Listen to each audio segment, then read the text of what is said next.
नमस्कार, मैं आशा न्यूज आप तक में आप सभी का स्वागत है। आज भारतीय जनता पार्टी द्वारा सवेरे 10 बजे धरना किया गया था। उसके बाद शाम 4 बजे पब्लिक मीटिंग किया गया। इस पब्लिक मीटिंग में भारतीय जनता पार्टी के state general secretary Shri Jyotirmay Bhawali, district president Ashish Beroi और भारतीय जनता पार्टी के कार्यकर्ता मौजूद थे। प्रशासन द्वारा जो कोविड टेस्ट किया जा रहा है उसे जल्द से जल्द रोकने की मांग की। साथ ही और भी कई मुद्दों पर पब्लिक मीटिंग में बात की। आइए देखते हैं वे क्या कह रहे हैं। नमस्कार, मैं निव्या न्यूज आप तक से। आज सुबह भारतीय जनता पार्टी की ओर से एक धरना आयोजित किया गया था और अब शाम को एक पब्लिक मीटिंग रखा गया है। आइए जानते हैं वे इस पब्लिक मीटिंग में क्या कह रहे हैं। बाकी जितना जो आपका टूरिज्म से रिलेटेड कितना वोट लिया है, उनका क्या हाल है, कोई सोचता है? गवर्नमेंट सर्वेंट सभी को नहीं बोलता है भाई, आप लोग सभी गुस्सा नहीं होना है। गवर्नमेंट सर्वेंट ऐसा कानून सबको ऊपर छोड़ देता। कोविड का एक मौका मिला, डीएम को एक खबर मिल गया, उसका बाद में पब्लिक के पहाड़ में जाओ, आटा वाला भाड़ में जाओ, कोई लेना देना नहीं है। वो क्या करता है नहीं करता, खाता पीता की नहीं है, कुछ नहीं है। यहाँ में कुछ ऑफिसर लोग, छोटा ऑफिसर लोग जो हरकत किया इधर में, समय पर उसको सबक सिखाएगा, समय पर उसको सबक सिखाएगा। ये जो पब्लिक को जो हरकत किया आप लोग, कानून आपके लिए एक, पब्लिक के लिए एक कानून। कोविड के समय में ये क्या तमाशा बना कर रखा था, तब उस ऑफिसर लोग को आप लोग पूरा समर्थन करता है। बहुत बड़ा आईएएस ऑफिसर लोग, तो आईएएस बना के आपको इधर में ना असेंबली है, पंचायत है, ना कुछ है, सबको खत्म है, अभी कुछ नहीं है। लेकिन सारा पावर आप रख के ऐसा ऑफिसरों को साथ देता है। आप किस लिए है? पब्लिक के लिए आप लोग आया तो पब्लिक का सेवा करना चाहिए। पब्लिक का क्या दुख तकलीफ है, करता है नहीं है, ऐसा बात नहीं है। बीच में एक आपको याद दिलाता हूं, निकित भाई ने बोला मेडिकल में एमपी साहब आया था, ना कोई PRA से मिला, ना किसी का पब्लिक से मिला, कोई इधर में जो दुकानदार लोग से मिला, किसी से नहीं मिला। आया मेडिकल में, उसमें उस दिन ट्रीटमेंट भी हुआ नहीं। उधर में जाके वहां जाके एक बैठक हुआ, तहसीलदार ऑफिस से बुलाया, AC ऑफिस से बुलाया हम लोग 4 जन का। वहां जाके देखता कांग्रेस वाला 50 जन बैठा है। मैंने पूछा एमपी साहब को, डीसी मैडम, पहले डीसी मैडम को पूछा था। एमपी साहब पहले सामने बैठा था। हम एमपी साहब को बोला, एमपी साहब बहुत अच्छा, धन्यवाद आपको भारतीय जनता पार्टी की ओर से, आपने आया हम लोग बात सुनने के लिए। तो हम एमपी साहब को बोला, ये डीएम जो पावर है, डीएम का खाली कानून लागू करना ही काम नहीं है। वो अगर उस कानून से लागू करने के बाद में उसको जिसको नुकसान होता है, पब्लिक का क्या तकलीफ होता है, वो भी देखने का ये डीएम का काम था। इस बात बोलने के समय में एमपी साहब क्या बोला पता है? एमपी साहब ने बोला के विराज जी आप अच्छा से बहुत बोला, लेकिन मैडम क्या करेगी, अकेला है, क्या करेगी? एमपी साहब, मुझे आपको बात से पूरा 2-3 दिन से पूरा हंसी आया। आप मेंबर ऑफ पार्लियामेंट है कि मेंबर ऑफ पंचायत है, कुछ समझ में नहीं आया। मेंबर ऑफ पंचायत का भी इतना आपको जानकारी है। मैंने तो डीसी मैडम को नहीं बोला, डीएम को बोला। डीएम का मतलब है डिस्ट्रिक्ट मजिस्ट्रेट। डिस्ट्रिक्ट मजिस्ट्रेट का अंडर में पूरा डिस्ट्रिक्ट का ऑफिस जितना भी है 29 सब्जेक्ट, वो उनके अंडर में आता है। हम डीएम को बोला, मैडम को नहीं बोला। आपको अगर ये बात भी मालूम नहीं है तो क्या लायक है एमपी? अब क्या कर रहा था भाई? मेरा तो सेंट्रल में हमारा सरकार है, मानता हो। इधर में कौन है? Member of parliament, LG, CS, ये तीनों है यहाँ का महारथी। अब पिछले जो इसका पहले जो CS था संघी साहब, उनके साथ में मिलकर क्या घोटाला आपने किया? सबसे पहले तो खोरी को नाश मारा उन्होंने एडमिनिस्ट्रेशन। उससे कोरोना के समय में अभी जो CS साहब जो आया, उन्होंने कुछ अच्छा काम किया। अभी कैसा करेगा हम लोग उन्हें लगता है, और अच्छा काम करेगा। इनसे पहले जो चीफ सेक्रेटरी था, उन्होंने पूरा अंडमान को खत्म कर दिया, रोजगार बंद कर दिया, ये कोविड के समय उसको एक मौका मिल गया कि जितना भी अंडमान में तकलीफ देना है वो जितना से कहा उतना ही तकलीफ दिया। भाइयों दोस्तों, एमपी साहब मुंह खोला तभी हम लोग तो पूरा अंडमान में बंद करने के लिए कोशिश किया था, लेकिन कुछ कारण से हम लोग नहीं कर सका। फिर भी हम लोग धरना किया सीएस के अगेंस्ट में। पहले के जो एक्स चीफ सेक्रेटरी था, आप लोगों ने देखा साहब, तहसीलदार ऑफिस का सब सामने आके धरना किया और पुलिस चौकी के सामने आके हम लोग खत्म किया था। ये सीएस पहले का जो सीएस जो हरकत करता था, आप लोगों को मालूम है एमपी का और पहले का सीएस का साथ में क्या नाता था। सीएस के बारे में या एडमिनिस्ट्रेशन के बारे में कुछ भी मुंह नहीं बोलता था। ऐसा माल आया कि एमपी आज आ रहा है बहुत कुछ लिस्ट लेके। आज बख्ता बाबू नहीं है, बख्ता बाबू 104 पॉइंट लेकर ना, उनका सरकार के समय में नरसिम्हा राव जी प्राइम मिनिस्टर था, उस समय में 104 पॉइंट लेके मुगरताल में बैठा था, आपको बाजार में अबेडीन थाना के सामने। अभी उसी तरह पॉइंट एक लंबा लेके आ गया। मैं पूछता हूं, राज हम लोग करता है सेंट्रल में, एडमिनिस्ट्रेशन में नहीं है। ये सुन लीजिए, एडमिनिस्ट्रेशन में ऑफिसर वो कोई पार्टी का नहीं रहता, ना कांग्रेस का नहीं बीजेपी का, कभी कभी किसी का कर देता है, वो अलग बात है। एडमिनिस्ट्रेशन आईएएस ऑफिसर जो सोचेगा वही होगा, एलजी जो सोचेगा वही होगा। लेकिन ठीक है, मान लेता हूं, फिर भी एलजी आप भेजा, सीएस आप भेजा, ठीक है भाई मान लेता हूं। अरे ये अगर हम तो इंसान है, गलती हमसे हो सकता है। ये 2 साल में कभी कांग्रेस पार्टी ने विरोध किया है? अभी क्या नौबत पड़ा है, अभी क्या नौबत है कि सब कुछ कराना अभी अंडमान में नहीं है। अभी क्या भाई आपको आ गया वो करना, ये करना, सब करना। अरे रोड के बारे में, बोट के बारे में हम लोग तो लगातार कर रहा है, इसको कोशिश कर रहा हो। लेकिन यहाँ पीआरआई है, कोई प्रदेश काउंसिल है या एमएलए है, कुछ नहीं है, खाली एमपी है। जो कुछ थोड़ा कुछ पावर देकर रखा था प्रधान लोग, वो भी खत्म कर दिया, अभी नहीं है। जब तक इलेक्शन नहीं होगा तब तक कुछ नहीं होगा। इलेक्शन के बारे में ये एडमिनिस्ट्रेशन क्या सोचता है पता नहीं। ऑफिसर लोग इलेक्शन नहीं होने से पावर उन लोग हाथ में रहेगा, जो मनमानी कर सकता है। भाइयों दोस्तों, कल होगा कांग्रेस का मीटिंग होगा, हमने सुना अभी। तो कांग्रेस मीटिंग में आप सुनिए कि हमारा बात में सही कितना, सच्चाई कितना है, उनका बात में काम कितना है। आप थोड़ा जस्टिफाई करिए कृपया करके। आज इस लोग सोचता है 14 पंचायत में बीजेपी था, एनडी इनकम्बेंट से थोड़ा कुछ होगा। प्रधान क्या कोई भगवान है क्या?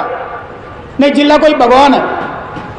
भगवान का भी देखिए, राम भगवान को मुस्लिम वाला मानता नहीं, मुस्लिम अल्लाह को हिंदू वाला मानता नहीं, क्रिश्चियन को हम नहीं मानता, हमारा हिंदू को क्रिश्चियन नहीं मानता हमारा भगवान को। अगर भगवान के ही के अंदर में इतना कुछ है तो हमारा अंदर में भी कुछ गलती होगा ना। जो काम किया है हमने इसलिए पहले बताया, जो पेड़ में फल मीठा लगता है, जो फल है उसी में पत्थर ज्यादा गिरेगा। जो काम करता है उसी को ऊपर गाली भी मिलेगी। ये पब्लिक हमको गाली भी देगा, वोट भी देगा, ये भी सुनकर लोग कांग्रेस पार्टी। पत्ती तेल से हम लोग बीमार पड़ेगा, सही बात है। लकड़ी जलाने से धुआं होता, उसमें हर तरह से बीमारी आएगा, सही बात है, मानता हूं। लेकिन उसके लिए पत्ती तेल बंद करना सही बात है। उसका अल्टरनेट क्या है? इसका अल्टरनेट क्या है? अगर आपको पत्ती तेल बंद करना था तो पहले सबको गैस सिलेंडर देना था।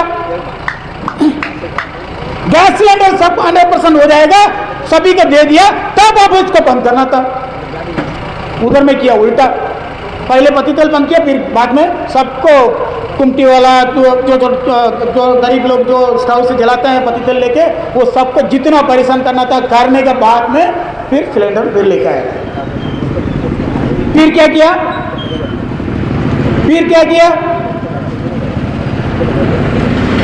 डीएपी एडमिनिस्ट्रेशन बड़ा एक कर बोल दिया, मेरा अंडमान में पूरा हम ऑर्गेनिक बना देगा।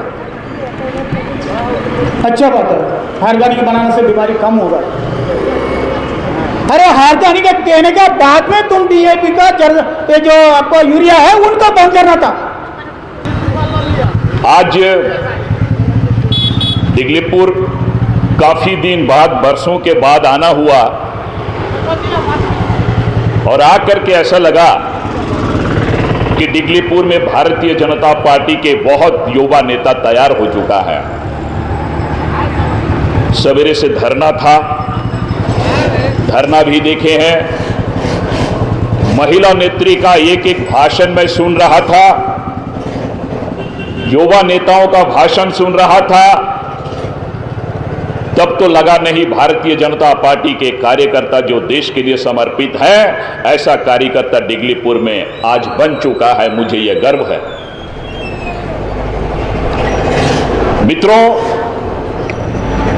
भारतीय जनता पार्टी के प्रदेश अध्यक्ष जी के, आप ही के धरतीपुत्र अजय बैरागी जी के नेतृत्व में कल रात को ही मुझे आदेश हुआ है कि आपको डिगलीपुर जाना है, डिगलीपुर में जनसभा को संबोधित करना है।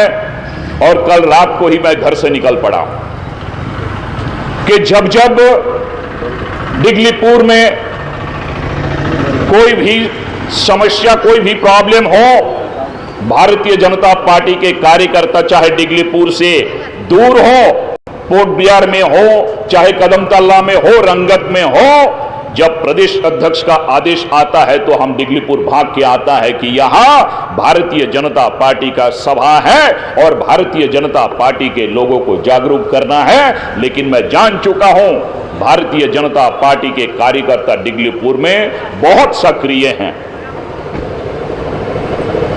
आज मैं कहां से शुरू करूं?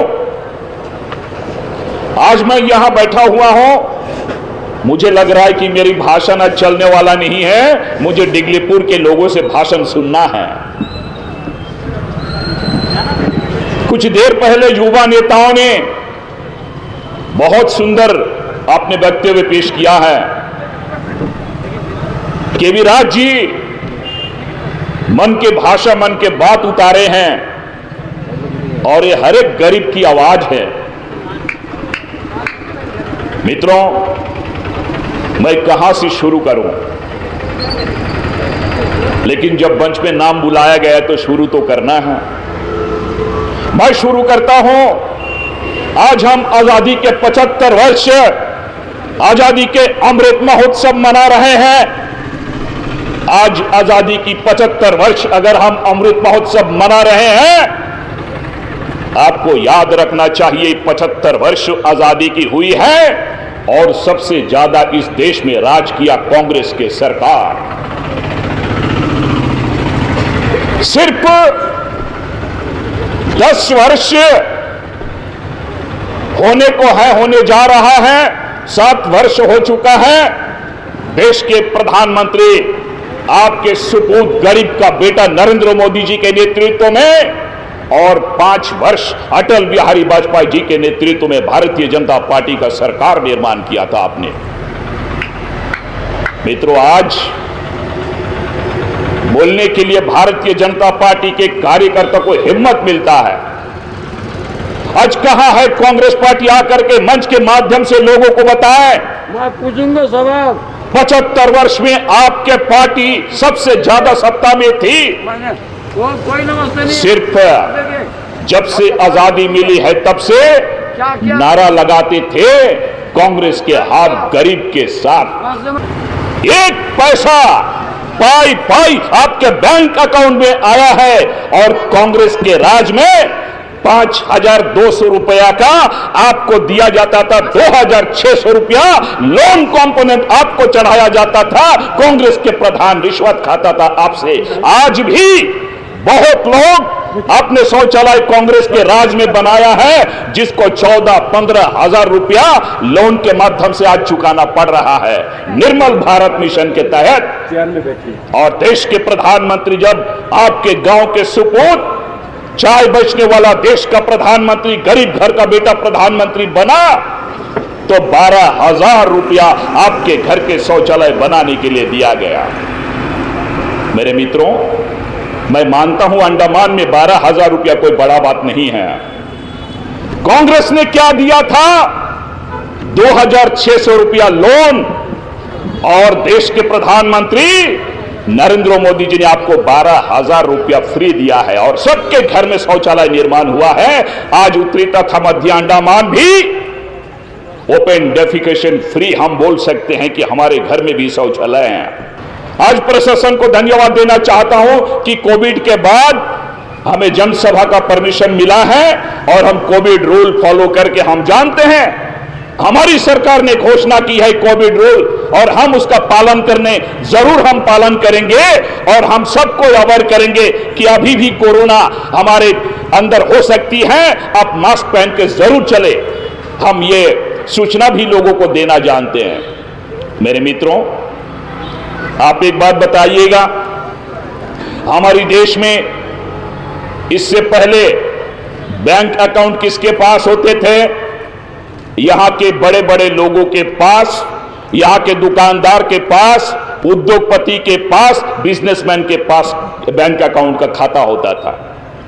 देश के प्रधानमंत्री, गरीब घर का बेटा नरेंद्र मोदी सबसे पहले देखा है, अगर किसी को सम्मान देना है, गरीब माताओं को सम्मान देना है, तभी नरेंद्र मोदी जी दिल्ली से घोषणा किया जनधन खाता खोला जाए।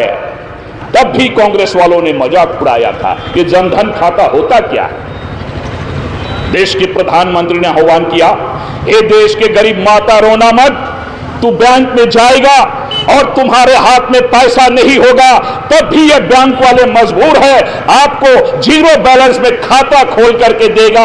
और आपके डिगलीपुर में भी सैकड़ों बैंक अकाउंट खोला गया, जीरो बैलेंस के माता बहनों को बैंक के बुक खोल करके हाथ में दिया गया। आज नरेंद्र मोदी जी का यह काम भी संपन्न हुआ। आज बैंक के खाता खोलने के बाद अगर देश के प्रधानमंत्री ने आपको कोई रिलीफ देता है तो सीधा आपका डिगलीपुर बैंक में आपका खाता में आकर जमा होता है। डायरेक्ट बेनिफिट आपको मिलता है, बीच में कोई बिचौलिया नहीं, कोई VLW नहीं, कोई प्रधान नहीं, कोई वीडियो नहीं, सीधा आपके खाते में। गरीब का इज्जत दिया तो देश के प्रधानमंत्री नरेंद्र मोदी ने दिया है। नरेंद्र मोदी जी जब बचपन में अपने मां को चूल्हा में खाना बनाते हुए देखता था तो नरेंद्र मोदी जी का एक इंटरव्यू हमने सुना है। एक मां जब खाना बनाती है, चूल्हा फूंकती है, लकड़ी फूंक फूंक कर भीगी लकड़ी को जलाती है, एक दिन में 10 सिगरेट पीने से जो धुआं होता है, एक दिन का खाना बनाने से मां के फेफड़े में उतना धुआं जाता है। नरेंद्र मोदी जी ने सोचा, अगर हमारी देश की माताएं बीमार पड़ जाए, घर चलाने वाली नारी अगर बीमार पड़ जाए तो ये देश को कौन चलाएगा, ये घर को कौन चलाएगा? नारी वो होती है, एक कमरा दे तो उसको स्वर्ग बना देती है, कच्चा चावल दे तो खाना बना देती है। ये नारी का डेफिनेशन होता है। और उसी देश का नारी, उसी देश का महिला अगर कमजोर होती है, मां बीमार पड़ जाती है, तो घर को कौन चलाएगा? नरेंद्र मोदी जी ने घोषणा किया, देश के गरीब माता रोना मत। अटल बिहारी वाजपेयी के साथ साथ नरेंद्र मोदी जी ने घोषणा किया है, ये देश के गरीब माता रोना मत, तेरा सुपूत आज नरेंद्र मोदी घोषणा करता है, तेरे घर में भी गैस का चूल्हा जलेगा, तेरे घर में भी खुशियां आएगा। इसीलिए नरेंद्र मोदी जी ने घोषणा किया, उज्ज्वला स्कीम के तहत गरीब के घर में गैस पहुंचाने का काम नरेंद्र मोदी जी ने किया है। और आज डिगलीपुर के गरीब जनता के घर में भी आप जाकर के बैठे तो 2 मिनट में चाय भी मिलता है, गैस में चाय बनाते हैं। प्रधानमंत्री मुद्रा योजना 10,000 रुपया शिशु लोन आपको दिया जाएगा। बैंक के साथ अगर अच्छा संबंध आपका हो तो आपको 10 लाख रुपया भी लोन दिया जा सकता बिना सिक्योरिटी का। नरेंद्र मोदी जी ने घोषणा किया था। मेरे मित्रों, जब कांग्रेस के राज था, हम एक स्कीम को जानते थे, इंदिरा आवास योजना के नाम से कांग्रेस के राज में चलता था। जो किसान है वो खेत में है, कोई किसान 2 वर्षों से आंदोलन नहीं कर सकता है। किसान सब अपना खेत में गया है। ये किसानों की दलाल है, ये किसानों की बिचौलिया है, ये किसानों की खून चूसने वाले हैं। जो आंदोलन कर रहा है ये फर्जी आंदोलन आज भी चला रहा है। मित्रों, किसान को मैं नजदीक से देखा हूं। तंबू खाली है, बंबू टंगा हुआ है, किसान नहीं है। सिर्फ कुछ किसान के दलाल लोग वहां जो है धरना में बैठा हुआ है। ये किसान फर्जी किसान, ये किसान मंडियों को दलाली किसान। मैं अभी बताता हूं कि किसान को इज्जत किसने दिया है। रॉकेट टिकट ऐसी भी सोचा रॉकेट टिकट, सही बात बोला आपने, बैठिए। ये रॉकेट टिकट, ये राजनेता है, 3 बार चुनाव लड़ा, एक भी बार नहीं जीता है। उसका विदेशी फंडिंग होता है। ये किसानों को लेकर के फर्जी आंदोलन कर रहा है। पाकिस्तान से संबंध है, विदेशों से पैसा आता है, नाच गाना होता है किसानों के लिए। ये कांग्रेस पार्टी किसान के हित में काम कर रहा है।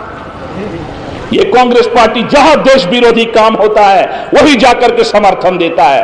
क्या आप भूल गए मेरे मित्रों, जब जेएनयू में नारा लगा था भारत तेरे टुकड़े होंगे, इंशाअल्लाह इंशाअल्लाह, यही राहुल गांधी कांग्रेस का नेता पहुंच गए थे कि छात्रों के ऊपर अत्याचार हो रहा है, एफआईआर हो रहा है मोदी के राज में। और बच्चों ने नारा क्या लगाया था? क्या आप डिगलीपुर के लोग बर्दाश्त कर सकते हैं क्या? भारत तेरे टुकड़े होंगे इंशाअल्लाह का नारा आप बर्दाश्त कर सकते हैं क्या? जो भारत माता के आजादी के लिए हमारी पूर्वजों ने, हमारे शहीदों ने अपनी खून की बलिदान दी, एक एक घर के बेटा शहीद हुआ है, और वहां जाकर के राहुल गांधी भारत तेरे टुकड़े होंगे को समर्थन कर रहा है। क्या आप समर्थन दे सकते हैं? किसान कानून में यह है कि आप अगर किसान हैं, आपके फसल आप मंडी में चाहे कोई भी जगह में, खुले मार्केट में आप कोई भी जगह में बेच सकते हैं। एक ही मार्केट में आप बेचने की आवश्यकता नहीं है।